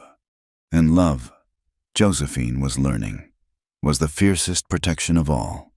The attack came on a moonless night, 2 weeks after Samuel's threats. Josephine woke to the acrid smell of smoke and Caleb shouting her name. She stumbled from bed to find orange light flickering through her window. The workshop was ablaze. "Stay inside," Caleb ordered, grabbing the rifle as he ran out. But she couldn't obey. Wrapping a shawl around her nightgown, she followed him into the yard. The workshop was fully engulfed, flames reaching greedily toward the main cabin. Caleb was already working the water pump, trying desperately to wet down the cabin walls. "The bell!" he shouted. "Ring the bell!" She ran to the porch and rang the emergency bell with all her strength. Its bronze voice carried through the night, summoning help that might come too late. Movement in the trees caught her eye figures retreating into darkness. Samuel's men, no doubt, though proving it would be impossible. Josephine water buckets. She grabbed every container she could find, forming a brigade of 2. They worked frantically, her nightgown soaked and filthy, her hands blistering from the rope handles. The heat was incredible, pushing them back even as they fought to save their home. Then, blessedly, she heard horses and shouts. Tom arrived first, followed by more lumber workers. Martha appeared with her husband and sons. Soon a proper bucket line formed, voices coordinating the fight against flames. It took 2 hours to contain the fire. The workshop was a total loss. Caleb's tools, projects, the carefully seasoned wood, all reduced to smoldering ruins. But the cabin stood, one wall charred but intact. As dawn broke gray and smoky, Josephine found Caleb sitting on a stump, staring at the destruction. His face was black with soot, his hands burned and bleeding. She knelt beside him, taking those damaged hands gently in hers. "We'll rebuild." "My father's tools were in there," he said quietly. "Nathan's drafting instruments. 20 years of work." "I know." She pressed her lips to his knuckles. "I'm so sorry." "You could have been hurt if the wind had shifted." His voice broke. But it didn't. We're safe. That's what matters. Sheriff Clayton arrived as the sun climbed higher, taking statements and examining the scene. He found what they expected evidence of kerosene, but no proof of who'd used it. Could have been an accident, he said reluctantly. Knocked over lantern. Maybe. We both know it wasn't, Caleb said flatly. Knowing and proving are different things. Clayton looked genuinely frustrated. I'm sorry, Caleb, without witnesses. After he left, the community rallied. Tom organized work parties to clear the debris. Martha arrived with food and fresh clothes. Judge Morrison appeared with a ledger, quietly recording promises of donated tools and lumber. We take care of our own became a refrain throughout the day. As afternoon wore on, Josephine noticed Caleb growing quieter, more withdrawn. She found him standing where his workshop door had been, holding a warped piece of metal that might once have been a saw. This is my fault, she said quietly. If I hadn't come here... Don't! He turned to face her, eyes fierce. Don't you dare blame yourself for his evil. But... He pulled her against him, heedless of their audience. You brought life back to this place, to me. I'd watch it all burn 100 times before I'd trade a single day with you. She pressed her face into his chest, breathing in smoke and sweat and safety. Around them, friends and neighbors worked, the sound of community rebuilding what hatred had destroyed. That night, exhausted and heart-sore, they sat at the kitchen table trying to eat the soup Martha had left. Neither had much appetite. He won't stop, Josephine said quietly. Not until someone's dead. Caleb reached across the table, taking her hand. Then we stop him first. How the law can't touch him. The law isn't the only kind of justice. He squeezed her fingers. I've been thinking. Samuel Wright is a businessman. Yes, his father owns mines in Montana. Samuel manages the finances. And businessmen need good reputations. What if his activities here reach the wrong ears? She considered this. You mean expose him? Martha has connections through her late husband's business dealings. Tom's brother works for a newspaper in Denver. Judge Morrison corresponds with legal colleagues throughout the territory. Caleb's smile was grim. Wright thinks we're isolated, powerless, but we're not. Hope stirred in her chest. It could work. Tomorrow, we start gathering evidence. Every threat, every lie, every dirty trick. We build a case not for the sheriff, but for the court of public opinion. They spent the next days doing exactly that. Martha proved invaluable. Her network of correspondents vast and eager for gossip. Within a week, letters were flying between Dustfall Creek and a dozen other towns. The breakthrough came from an unexpected source, Mrs. Henderson from the general store appeared at their door, nervous but determined. I need to tell someone, she said, twisting her handkerchief. That Mr. Pearson, Wright's associate. He approached my daughter, offered her money to spread lies about you, Miss Hale, when she refused. Mrs. Henderson's face hardened. He suggested things could go badly for our store, our credit lines, our suppliers. Would your daughter testify to this? Caleb asked gently. She would. We both would. This isn't right, threatening honest people. More stories emerged. Wright had tried to bribe the lumber workers, threatened suppliers, even attempted to buy the land Caleb's cabin sat on through intermediaries. Each incident alone meant little, but together they painted a picture of systematic harassment. Tom's brother at the Denver newspaper was very interested. 3 weeks after the fire, as Caleb and Josephine worked to frame the new workshop with donated lumber, a rider approached. Not Samuel this time, but a well-dressed older man with Samuel's pale eyes and cold expression. Mr. Boone, I'm Harrison Wright, Samuel's father. Caleb set down his hammer slowly. Mr. Wright, I understand there's been some unpleasantness. Is that what you call arson? Harrison's expression didn't change. I call it unfortunate. I've come to resolve this situation. He produced a leather portfolio. I'm prepared to compensate you for any damages, plus a significant sum for future consideration.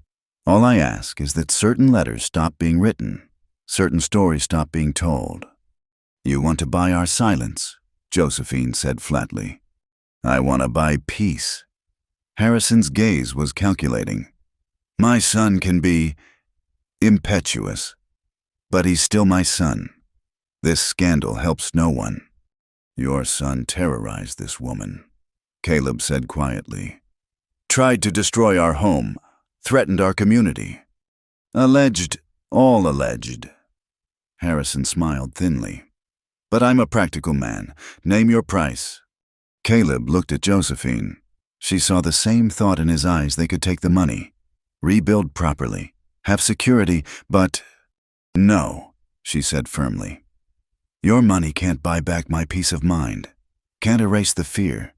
Samuel needs to face consequences, not be rescued by his father's wealth. Harrison's face darkened. You're making a mistake. I have influence. So do we, Martha announced from the doorway.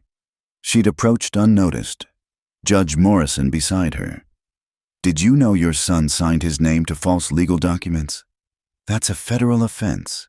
My nephew is a prosecutor in San Francisco. He's very interested in the details.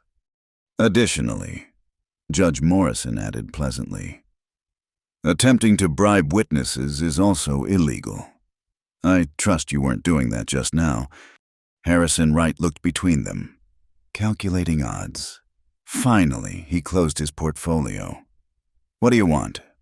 Samuel leaves. Caleb said simply, tonight. He never contacts Josephine again, never sets foot in Dustfall Creek. You keep him away, and we keep our evidence to ourselves. And if he doesn't agree, then tomorrow's Denver newspaper will make very interesting reading, Martha said sweetly. The headline alone, Mine Owner's Son Terrorizes Mountain Community, has such a ring to it. Harrison's jaw worked. I'll need guarantees. You'll get Samuel's safety. Judge Morrison interrupted. Nothing more. That's generous. Considering. For a long moment, the only sound was hammering from the lumber workers. Then Harrison nodded curtly. You'll have what you want by morning. He left without another word. Josephine sagged against Caleb, relief making her knees weak. Is it really over? We'll see, Caleb said grimly. But his arm around her was steady, protective. That night, they stood on the porch watching riders depart Samuel's pale hair, visible even in moonlight, his father's men ensuring compliance. Josephine didn't relax until the hoofbeats faded completely. He's gone, she breathed. Good riddance, Martha declared. Though I almost wish he'd stayed. I had 3 more newspapers ready to contact. Despite everything, Josephine found herself laughing. The sound surprised her free and light after weeks of fear. Caleb smiled down at her. That's better. Been too long since I heard that. Later, after Martha and the others had gone, they sat by the fire. The half-built workshop stood outside, a skeleton of hope against the darkness. Tomorrow they'd continue building, creating something new from ashes. I owe you everything, Josephine said softly. My life, my freedom. You owe me nothing. Caleb pulled her closer. We protected each other. That's what partners do. Partners. He shifted to face her fully. If you'll have me. I know we've done this backwards, living together before courting, facing trials before peace. But Josephine, I want to do it right now. Court you proper, marry you, if you're willing. Her heart soared. Are you proposing Caleb Boone? I am, he smiled, that rare, transformative expression she treasured. I've got nothing to offer but a half-burned cabin, hard work, and a heart that's yours complete. But if that's enough, it's everything, she interrupted, kissing him soundly. Yes, to all of it, yes. They held each other close as the fire burned low. No longer afraid of the shadows outside. Whatever came next, rebuilding, planning, creating a life together, they'd face it as they'd faced everything else. Together, spring came to Dustfall Creek with a rush of wildflowers and hope. The new workshop stood complete, better than before, built by community hands and consecrated with shared purpose. Josephine stood in its doorway, watching Caleb work at his bench, sunlight catching in the sawdust that danced around him like tiny stars. 6 months had passed since Samuel Wright's departure. 6 months of peace, of building, of love growing steady as mountain pine. Tomorrow was their wedding day. "Nervous?" Martha asked, appearing beside her with an armload of white fabric. "Should I be?" "Most brides are, though most brides haven't already survived what you two have." Martha's eyes crinkled with warmth. "Come on, final fitting." In the cabin that had become truly home, Josephine donned the wedding dress they'd created together. It wasn't the elaborate confection she'd once sewn for a marriage she'd dreaded. This was simpler soft cotton with delicate embroidery, practical enough to wear again, beautiful in its honesty. "There," Martha said, stepping back. "You look like yourself. That's the best thing a bride can look." Through the window, Josephine could see preparations for tomorrow. Tom and the lumber crew were building benches in the meadow. Judge Morrison supervised the placement of a makeshift altar. The whole community had embraced their celebration, turning it into Dustfall Creek's event of the year. That evening, as tradition demanded, she stayed with Martha while Caleb remained at the cabin. But first, they met at the creek as sunset painted the sky purple and gold. "Second thoughts?" he asked, taking her hands. "Never. You? Only that we should have done this months ago." He pulled her close. "I love you, Josephine. Thank you for knocking on my door that snowy night." "Thank you for opening it," she whispered. Their wedding day dawned clear and perfect. The meadow transformed into a cathedral of wildflowers and sunshine. It seemed the entire town had come, lumber workers in their cleanest shirts, miners' wives in their best dresses, children racing between the benches with ribbons in their hair. Josephine waited in Martha's cabin, her heart full to bursting. When Tom appeared to escort her, closest thing to family either of you has here, he'd insisted she took his arm gratefully. The walk to the meadow felt both eternal and instant. Then she saw Caleb waiting at the altar, tall and strong in his dark suit, his eyes fixed on her with wonder that made her breath catch. Everything else faded: the crowd, the mountains, the whole world narrowed to just him. Judge Morrison performed the ceremony with gentle authority. When he asked for the rings, Caleb produced 2 simple bands he'd crafted himself from silver dollars, currency of new beginnings. He'd said, "Josephine," Caleb said, his voice carrying clear across the meadow. "You brought light to my darkness, warmth to my winter, hope to my heart. I promise to shelter you not just from storms, but in sunshine too, to build with you, laugh with you, stand beside you always. You are my chosen family, my unexpected blessing, my love." Tears blurred her vision as she spoke her own vows. "Caleb, you gave me sanctuary when I had nothing, protection without price, love without conditions. You showed me that strength can be gentle, that silence can speak volumes, that broken hearts can heal together. I promise to make our house a home, our days an adventure, our love a refuge. You are my safe harbor, my true partner, my heart's home." "By the power vested in me," Judge Morrison proclaimed, his own voice suspiciously rough, "I pronounce you husband and wife. Caleb, kiss your bride." The kiss was sweet and sure, a promise sealed before friends who'd become family. The meadow erupted in cheers, and suddenly they were surrounded, Martha crying happy tears, Tom pounding Caleb's back, the lumber crew whooping loud enough to echo off the mountains. The celebration continued into evening. Long tables groaned under the weight of shared food. Fiddles appeared, and dancing broke out on the grass. Even Sheriff Clayton was seen attempting a reel with his wife. As twilight approached, Caleb found Josephine catching her breath by the dessert table. "Ready to go home, Mrs. Boone." The name sent warmth through her chest. "Lead the way, Mr. Boone." But Martha intercepted them. "One more thing." She pressed an envelope into Josephine's hands. "Wedding gift. From an unexpected source." Inside was a letter on expensive stationery. Asterisk Mrs. Boone. "My Aunt Millicent speaks highly of your character and your work.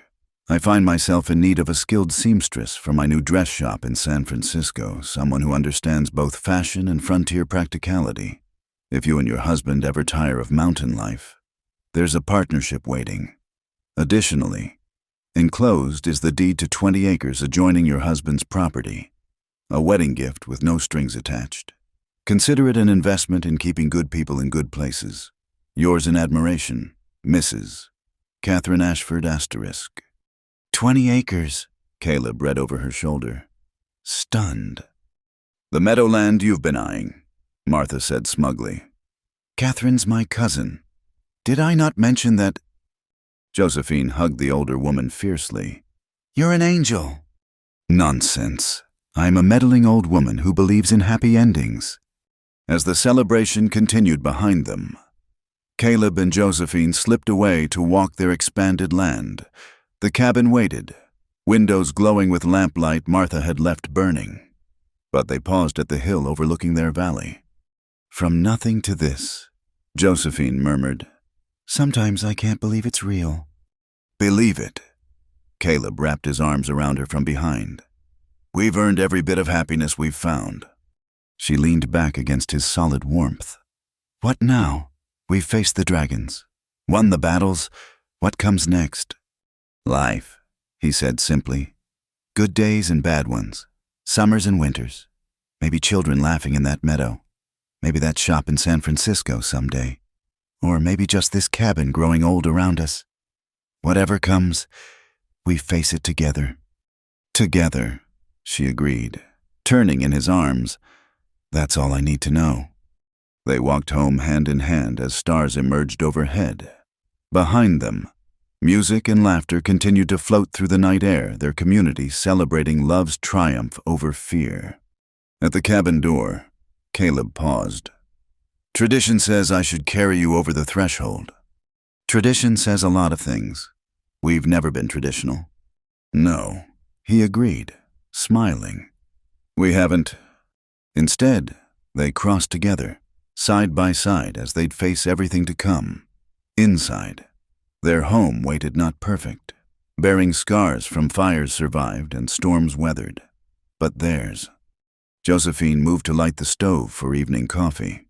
The simple domestic act now waited with new meaning. This was marriage, not the prison she'd once fled, but a partnership chosen freely, built on mutual respect and tested love. "No regrets?" Caleb asked, watching her work with that quiet intensity she'd grown to treasure.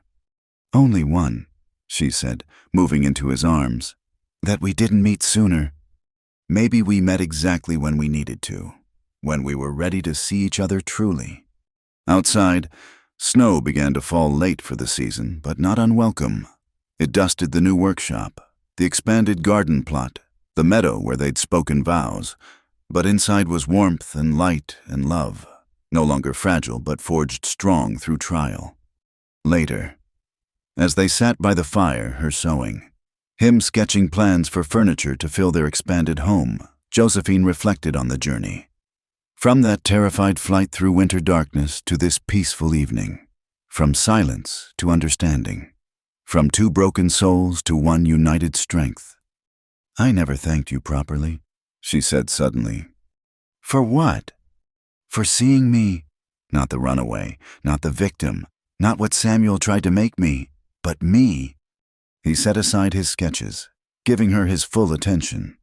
"You did the same, saw past the grief, the silence, the walls I'd built. That's the gift." Josephine being truly seen and choosing to stay anyway. She moved to sit beside him, fitting naturally into the curve of his arm. Tomorrow would bring its own challenges and blessings.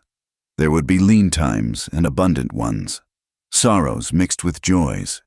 But tonight, in their lamplit cabin with snow falling soft outside, they had everything that mattered: love, home, hope, and the absolute certainty that whatever storms might come, they'd weather them as they had all the rest, hand in hand, heart to heart, building something beautiful from the ashes of what they'd survived.